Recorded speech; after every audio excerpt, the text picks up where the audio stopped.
Trump claimed in his speech that for the past 7 months, there have been 0 illegal aliens allowed into the country. 0? I just got a lap dance from 2 last night. Michael Che on Saturday Night Live trying to make fun of sex workers. Yeah, rather interesting take on things. I watched SNL. I have to tell you, there was one sketch. And it's very visual, so we can't obviously play any of it. But it was a re-imaging of Home Alone as a horror film. Actually kind of funny. Very funny and bloody at the same time. Things you don't often put together unless you're watching Monty Python. Well, it's Monday. Mike Opelka in for my buddy Chris Plant. And trying to get to everything. There seems to be news bubbling up all over the place. Of course, we're watching the story of the Venezuelan tankers that the U.S. military grabbed another one over the weekend. Reportedly, we are shadowing or chasing another tanker that we believe is carrying sanctioned oil. The Venezuelans say, oh, no. We would never do that. We would never violate the oil sanctions. Sure. And is there anyone out there who thinks that if we wanted to catch the tanker, that we couldn't do it? Seems like that's easy. Very easy. A lot to get to. I promise you I'll get some more from the Turning Point USA event over the weekend. Very interesting. The left trying to say, oh, look at the MAGA people. They're fighting with each other. Yeah, that happens. You guys never been to a family picnic? I guess the family values thing isn't big on the left, but we'll talk about that. And I'm starting to do a little look back on the last year because it's very interesting to see what's happened over the past 12 months, especially since the election. And I'm reminded that the day before the election, there was a day before the 2024 election, that Oprah made a big statement for Kamala. And she was worried about the people that were going to sit this one out, right? People that weren't happy because the Democrats gave them a candidate that nobody voted for. The Democrats gave their party a candidate without a primary. It was a coronation. It's kind of ironic. These are the people who always scream about no kings, right? No, but they wanted to give us a queen, Queen Kamala. But the day before the election, just over a year ago, Oprah Winfrey said this. Sit this one out. We don't get to sit this one out. If we don't show up tomorrow, it is entirely possible that we will not have the opportunity to ever cast a ballot again. Yeah, no fear-mongering at all, right? Can we get an update on that from Oprah? It's the first year of Trump 2.0, just about wrapping up the year. We're going to get an address from the president later today, 4:30 today. The president will speechify. And I'm sure there'll be a press opportunity after this address today, but 337 days into this term where Donald Trump has control of the executive branch, because that's what the president gets, and Republicans have control of the House and the Senate. The House, albeit a little teeny tiny majority, it's still control, and he's managed to make sure his agenda has gone forward. The one big beautiful bill, which a lot of the financial benefits will happen next year, getting ready to kick in. Whole bunch of stuff happening. We had the, what did I say, it was 225 executive orders. That's more in 1 year than President Trump signed in his first term. So he's done 4 times the work, more than 4 times the work in terms of executive actions than he did in 1.0, Trump 1.0. Interesting. Oprah was thinking that she's got to scare people into voting for Kamala because they will take away the vote of women just as soon as they can. No, not happening. Who's that chief of staff in the White House? Oh, that's right, Susie Wiles. How did she ever get a job with these Republicans who just can't stand women? That's kind of funny that happened that way, isn't it? Yeah. They like to threaten and use hyperbole and talk about everything that's wrong. I happen to stumble into yet another clip of James Carville, who I still believe is from another planet. I don't think he's human. Have we gotten a DNA sample? Maybe we should look at that. James Carville on his podcast with Al Hunt this past weekend. I just want to make a disappointing observation. I think these people, the most racist thing that I hear is when people say communities of color. Wait. Aren't your people, the people are always saying communities of color and people of color? James Carville now saying that the language that his own party regularly uses, and I think they're the ones who imposed it on us. Communities of color, people of color. Run that by me again, James, please. These people, the most racist thing that I hear is when people say communities of color or people of color, because that assumes that everybody that is not white is the same. No, I don't think that's what we're saying at all. But you guys are the ones who want to separate everybody or designate everybody based on color or exclude a race like white people. I mean, J.D. Vance was talking about you no longer have to be ashamed of saying you're a white heterosexual person in America. But continue, James. Which is that, like, it's horribly, I think it's racist to say, well, Filipinos are the same as Hondurans, are the same as Nigerians, are the same as Indonesians is absurd. Well, the whole reality is, sir, that you're the guys who created this separation by color. You're the people who created these graduation ceremonies that were hell-bent on having graduation ceremonies, not for the entire graduating class, but for African-American graduations, then Asian-American graduations, then the Latino graduations. You created discrimination by creating these categories instead of saying we are one. E pluribus unum.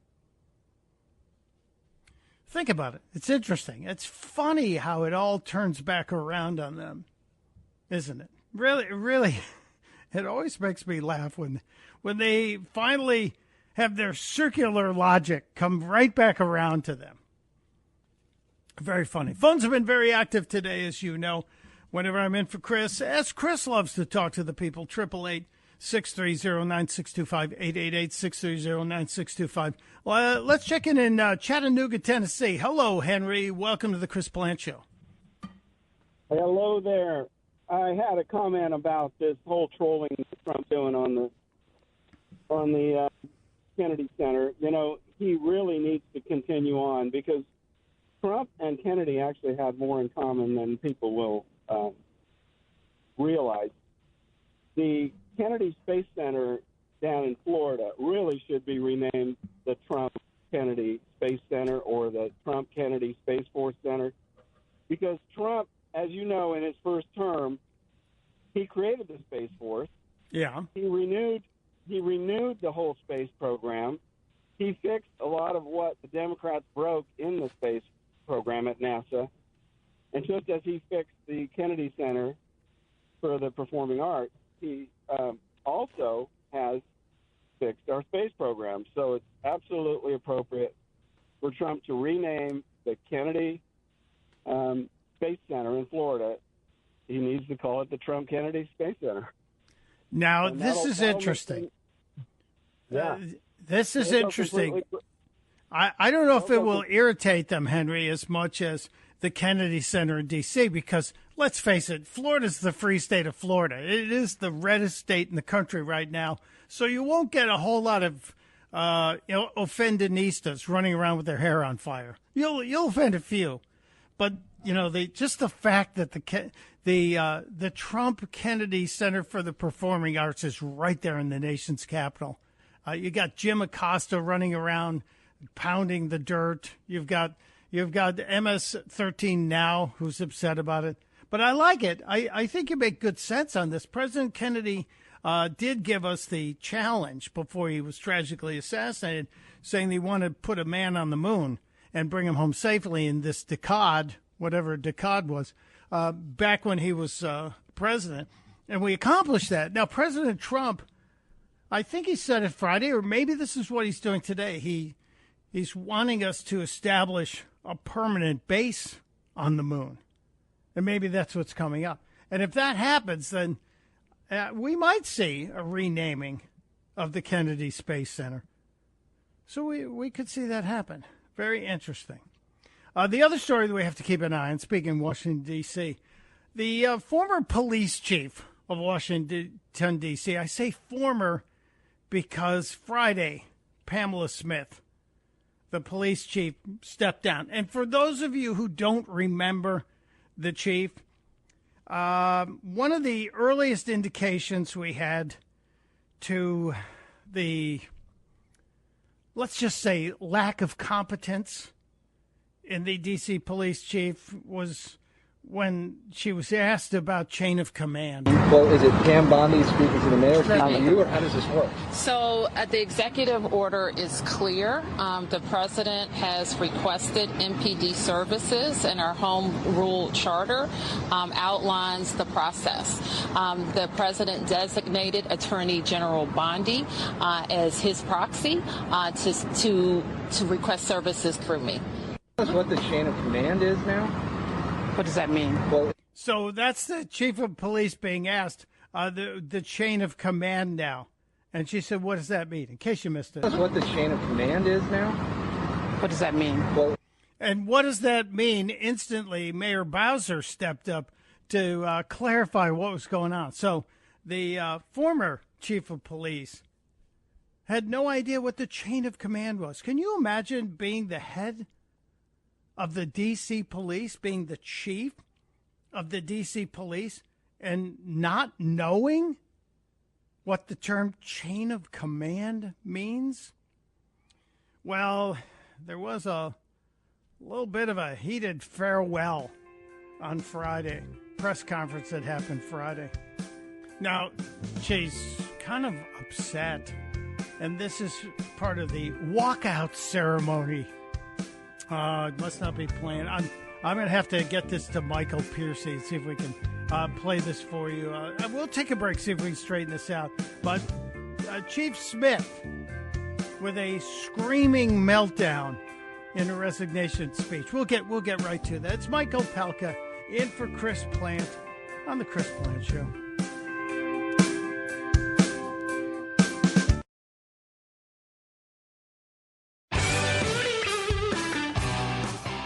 It is the Chris Plant Show. Mike Opelka in for Chris Plant. Thanks for being here on this Monday. We were in the middle of talking about the D.C. police chief and her walk-off address that she gave at a press event on Friday. Kind of disturbing when Pamela Smith just started kind of screaming. Check it out. Never would I compromise my integrity. Never would I compromise 28 years in law enforcement for a few folk who couldn't stand to be held accountable. And if I had to do it all over again, I'd do it again. Wow. She's mad. She's mad. And then she gets into it and goes all Bible on us. So I'm going to the Bible when I say this to my haters. F you. Wait, what? The same folks who said in that report that they changed their numbers, and I did not. The report is very clear. I did not direct anyone. You should investigate those folks. Now, first of all, I did a quick grok search of the Bible. Not the King James version that I have. There's no FU in the Bible. I'm sorry. I'm sorry, former chief. And if you believe that people were messing with the numbers and it was besmirching your reputation, why would you leave? Why would you walk away? Wouldn't you say, hold on a second, let's investigate it? No, they're the problem. Yeah, something doesn't seem right here. Something stinks. Just saying. Let's grab a quick call. Dave in Lake Geneva, Wisconsin. Hello, Dave. Welcome to the Chris Plant Show. Hey, Michael. Actually, I was formerly Dave from Gurnee, Illinois, but I got out of Illinois. I'm in Wisconsin. It's a step in the right direction, but it could end up not being the best step, but at least it's a step. And anyway, this is a little sidebar. You had played a clip of James Carville, and every time James Carville is brought up, there's an imagery I'm going to say, and I swear every time you play any or see James Carville in the future, you will not be able to erase this from your head. Do you remember the first Alien movie? Sure. Sigourney Weaver, right? Yes. Yeah. Well, yeah, she was in all of them. But this is the first one, and it's where the original alien pops out of the chest of the guy, and they're on the lunch table. He just ate this big meal because he's feeding the alien, right? That's inside him. Well, I'm up against the clock, Dave. Now I'm going to have to take that clip and put James Carville's voice in there. Wow. I may not sleep tonight, Dave. Thanks for that. It's Mike Opelka in for Chris Plant on the Chris Plant Show. Brilliant.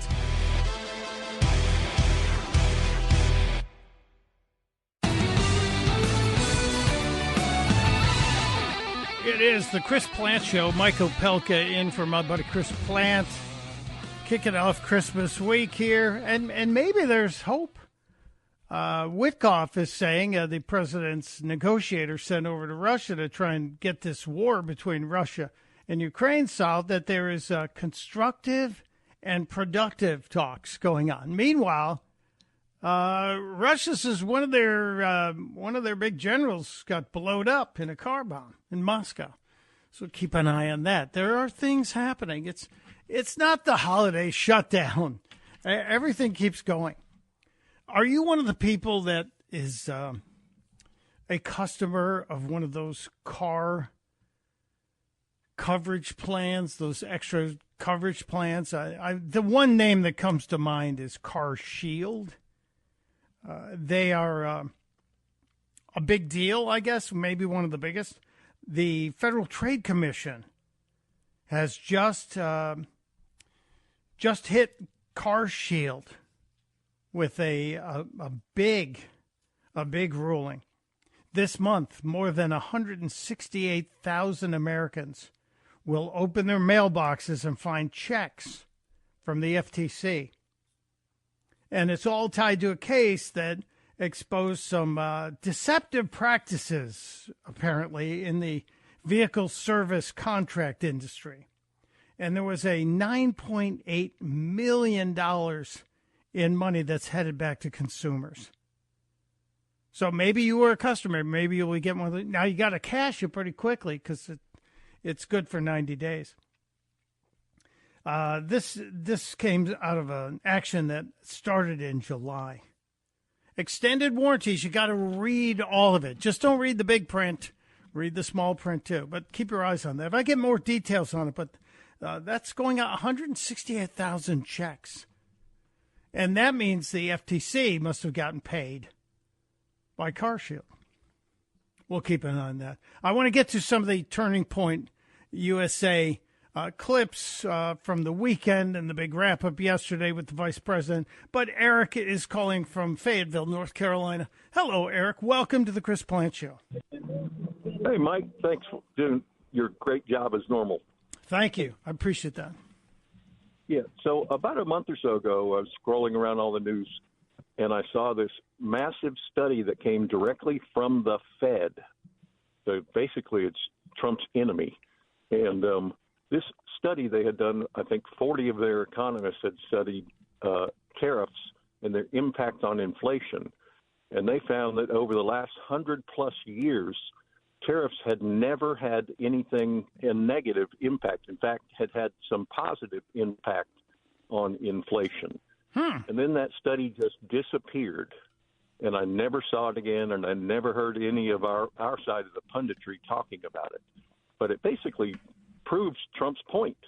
And now that the inflation numbers have come out for a couple of months in a row and they've been down, I think that just goes to illustrate that study was accurate. But I found the interesting part was that it came from the Fed, and then it got buried somehow. So I'd love for you to look into that and maybe figure out a way we could use that as talking points. Well, the interesting thing here, Eric, will be if the study was made but buried, that means it still exists. So hopefully the new Fed chair, or maybe we can get access to it anyway and see what it says, because that will bolster the push for continuation of the tariffs going forward. We all go back to April when everybody on the left was saying this is going to kill the economy and everything is going to become unaffordable. And I don't know about you, but I paid a lot less for gas this weekend than I paid in the summer. It's great. I paid $1.96 the other day. Wow. I had seen it in Houston, Texas for under $2. That's great. Good for you. Yeah. So well, maybe you guys could do a Lexus Nexus search or something and find that thing and get it out there, because the fact that it came from the Fed, is the most if it exists in the Fed, but it's just buried, we should be able to find it. We should be able to dig it up, and that's usually what happens.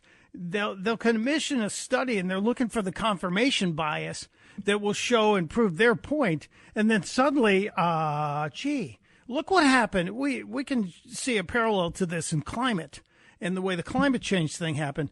When John Coleman, the guy that was the founder of the Weather Channel, came out against all the climate madness, they suddenly dropped him like a bad transmission.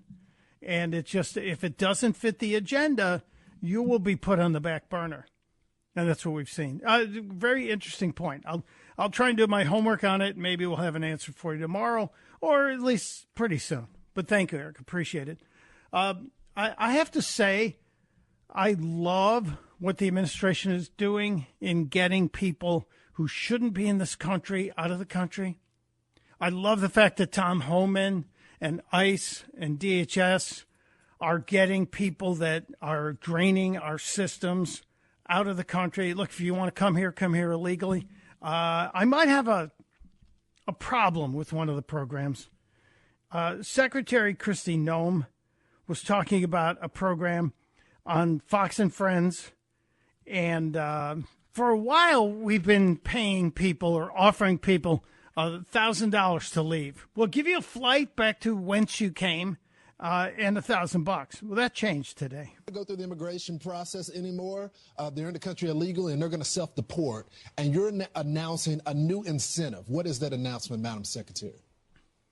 Well, it's home for the holidays season. So, not only are we returning those kiddos back to their families that Biden lost, we also are saying that if you voluntarily want to go home now to your country, if you're in this United States of America illegally, we will give you $3,000 through the holidays to send you home. We'll buy you a ticket, give you $3,000 to go home, and that includes people that have not been detained, maybe have interacted with us, are detained and don't have criminal charges against them.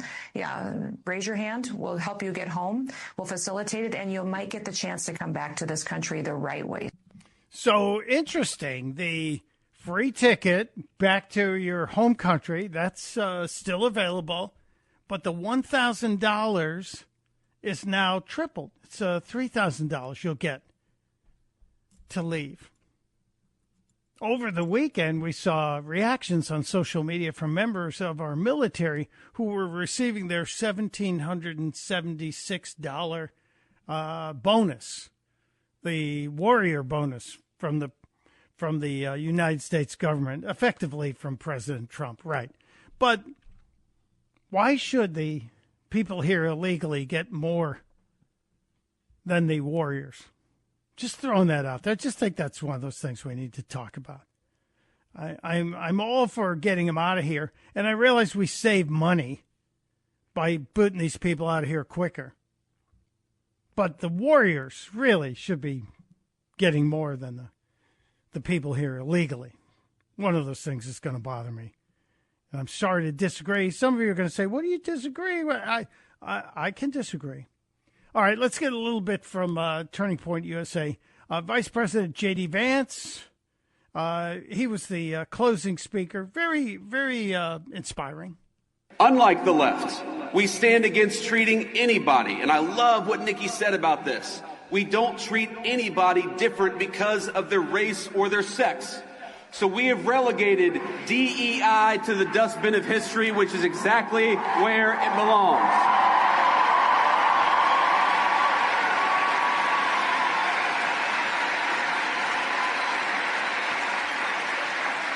Yeah, I'm all for that, but wait, there's more.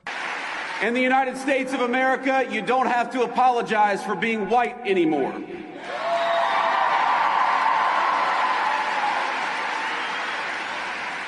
And if you're an Asian, you don't have to talk around your skin color when you're applying for college, because we judge people based on who they are, not on ethnicity and things they can't control.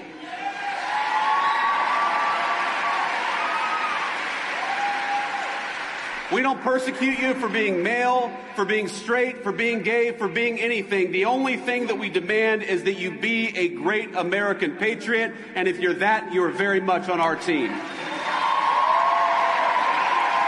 A lot of support for the vice president, as he should have received that support, talking about a nation that's based on accomplishments, based on not the color of your skin, not your genitalia, or whatever you perceive it to be, but actually on what you've done, what you have earned, a meritocracy. Wow. What a concept. Yeah. The vice president also talked about America as a Christian nation. Now, this upsets some people, not me. But I want to say something here. The only thing that has truly served as an anchor of the United States of America is that we have been, and by the grace of God, we always will be, a Christian nation.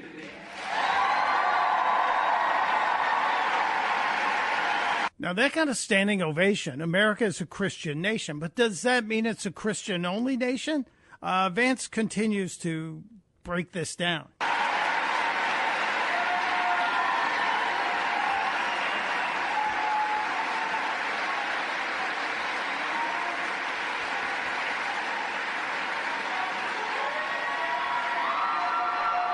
Well, the crowd kind of slowed him down a little bit.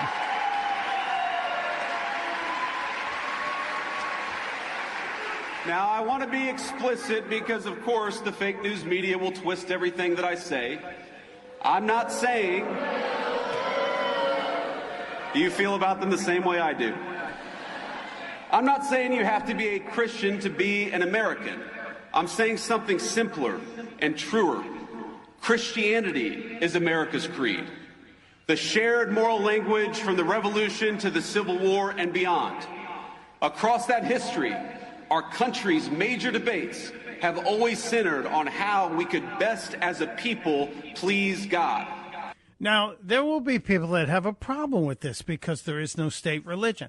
But if you go to way back in the history, when William Penn came to this continent and what was called the Holy Experiment, you could see the base of America was laid with Christianity. And it doesn't say you can't be another religion. You can't say the same for the Islamic faith. as we know, radical Islam doesn't appreciate other faiths. More on that. I want to get at least one more call in here before we get near the end of the program. Let's go to Chris in Pensacola, Florida. Hello, Chris. Welcome to the Chris Plant Show.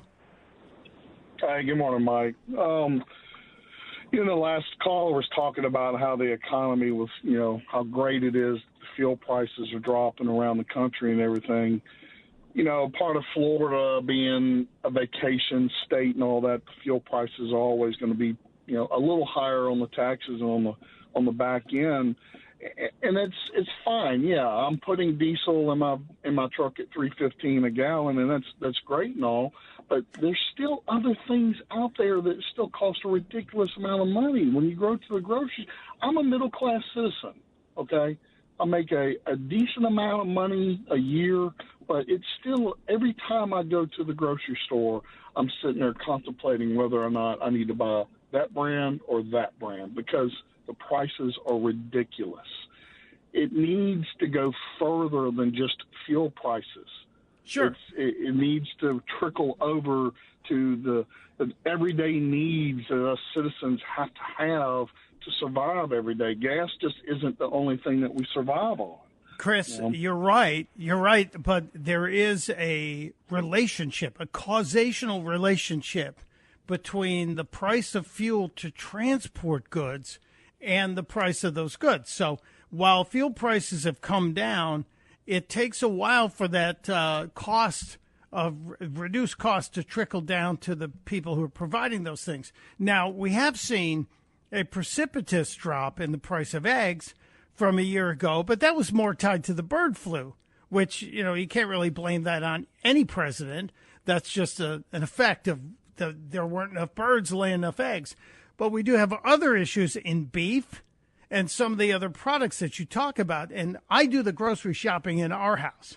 So I understand. I know when I used to go through the Wegmans checkout every week, I bought the same stuff because we're creatures of habit. And it went from $90 to $120 to $128 to $130 under Biden, and it's still up there. So I do anticipate we're going to see some changes. Inflation has slowed. It hasn't stopped. Inflation never stops. If we end up with negative inflation, that's a problem too. But what I'm hoping we're going to see, Chris, and what all of us are going to see is wages will start increasing at a greater rate than inflation. And some of the costs of fuel will reduce the cost of food. We've already seen a little bit of that, not nearly enough. And I got a feeling that's what the president and his economic team are pushing as we head towards the midterms. And you're going to have to, I guess, have a little patience on it. But, we're the ones who have to go into our wallets every week. A very good common sense call, Chris. Thank you. Can't believe it's almost time to get out of here. I have a couple of weird stories I have to share with you. If you have a thought, 888-630-9625. It's Mike Opelka in for Chris Plant on The Chris Plant Show.